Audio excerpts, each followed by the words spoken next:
Let's get this type set for my Tetra Pak intaglio print.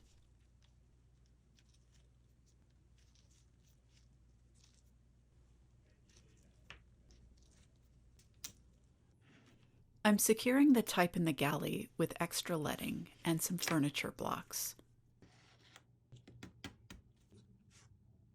Then I'm locking it in the press bed. I put down 2 linoleum blocks along the type and some paper to catch stray ink. I'm using Aqua Quinacridone Magenta. I want this ink to feel almost dry on the brayer this time. I think it will give me a crisper looking print. I ink up the type, place the paper, put down the blankets,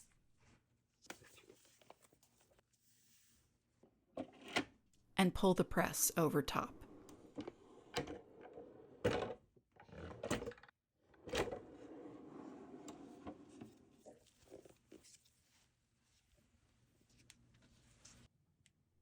You've got to be joking. This print is definitely cursed. If you look closely at the type for retaining, you can see the first A and the last N look out of alignment. At first, I thought they were loose in the lockup, but that wasn't it. Let's fix this wonky type. The first issue is the N, which turns out to not be an N at all, but an upside-down U that had been misfiled in my type box. I should have noticed that this notch, which should always face towards me, was facing away from me. The A was only upside down, so it was an easy fix to turn it so the notch would face me.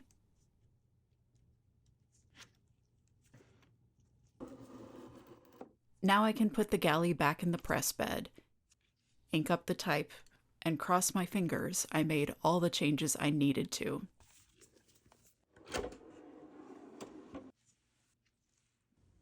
The type is aligned. Huge sigh of relief. This has been a good reminder that running test proofs of whatever printing process I'm doing is worth the extra time and paper.